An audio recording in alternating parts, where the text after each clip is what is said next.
We've been hearing a lot in this area, a lot of noise to be exact, and it all comes back to the idea that Bitcoin and Ethereum are the best things ever, with nothing better or higher than them.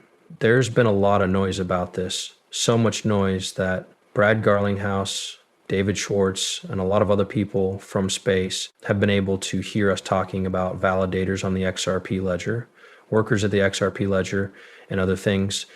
It's getting to the point where everyone is so bored that something like that is becoming rather important. But remember that this is just noise, and Brad Garlinghouse did shut down the whole maximalism way of thinking. We are going to talk about this, but we have a lot more to talk about in this video because Ripple gave us some proof about what is going to happen this year and what we should also be looking forward to. So with that out of the way, welcome to the channel, everyone. My name is Johnny. If you're new to the channel, you might become a subscriber by the end of this movie. Before we start, let's look at Brad's message to all of the Bitcoin and Ethereum maxis that are out there. Let me make this very clear. We have some ideas about maximalism. There's a real chance for the crypto business to reach the many goals we all share if we work together instead of competing with each other. Discord and disorder, destruction, that's the MVP. That's not possible in this game, and it never will be. I own XRP, Bitcoin, Ethereum, and a few other cryptocurrencies. We'll stay in a global multi-chain, and I've pushed for a state of play instead of pitting one token against another. The government makes a virtual asset reserve. I think it should be more than just one token, like Bitcoin, XRP, or something else. It should be a representation of the whole industry.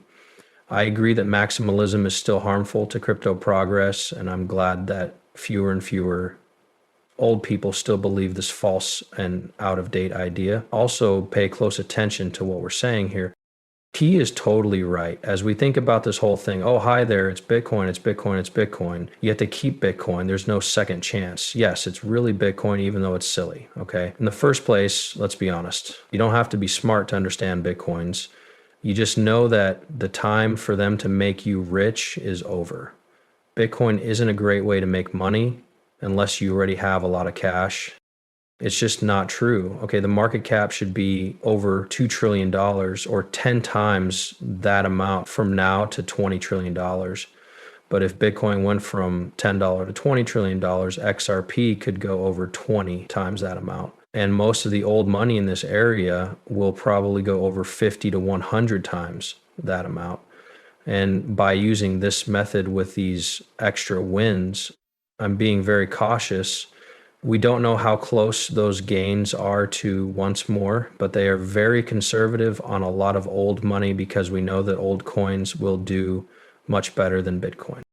I mean, it's just numbers, right? That's why I said it's not like we should just look at this area and say, oh, well, it's all about Bitcoin, right? Because at some point, okay, usefulness could be the main thing that drives price. I don't want to stop anyone who is there and believes in Bitcoin. Bitcoin, on the other hand, has absolutely no software.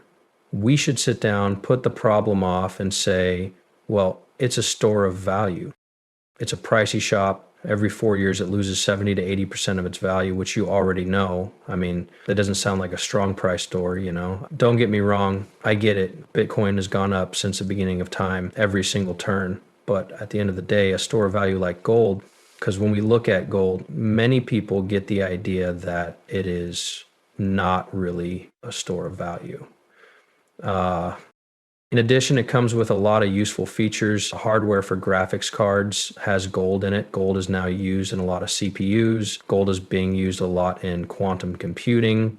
You know that there is a lot available that has gold in it. What is Bitcoin like that, since you already know about it? What is the point of Bitcoin these days? We are always thinking about keeping Bitcoin is no longer. It's not enough, okay? Again, we look at this space from the point of view of application, and we know that things will change. That being said, we're starting to see some very big changes outside of this when we talk about trade. The fact that President Trump confirmed Scott Bessent as Secretary of the Treasury of the United States shows how determined he is to restore financial power and security. The United States is back. Now, This is the person we were interested in because he is also very experienced in crypto. We have over here from Brad Garlinghouse. Thanks to Scott Bisson for becoming the new Treasury Secretary. We'll be lucky to have him as our boss. I'm sure he'll make common sense changes to the way money works, working with management and Congress to boost tech and crypto innovation in the US. Again, because of this, think about how this Congress could be very experienced with crypto. When we think about this, it opens the door for utility to become the next big problem. That's why I keep telling people to stop looking at this place from a Bitcoin point of view. From a software point of view, look at it. It's just information that Bitcoin won't tokenize a lot of things, right? Along with that, Bitcoin will not be used for financial activities. That's the main reason we hear so many Bitcoin Macs. You tell them to buy it and take care of it. This is because there is less delivery available. The more people buy it and keep it. This means that the value of Bitcoin could quickly go up or down based on whether someone is buying or selling it.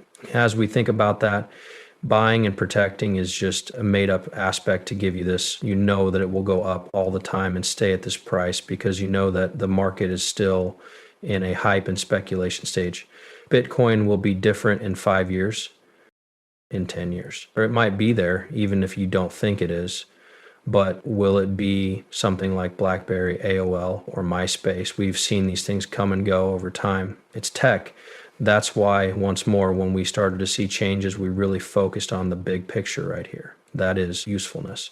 On top of that, we have permits get to paintings from Cynthia Loomis's virtual asset dream group. We also have the Senate Banking Subcommittee on Digital Assets here.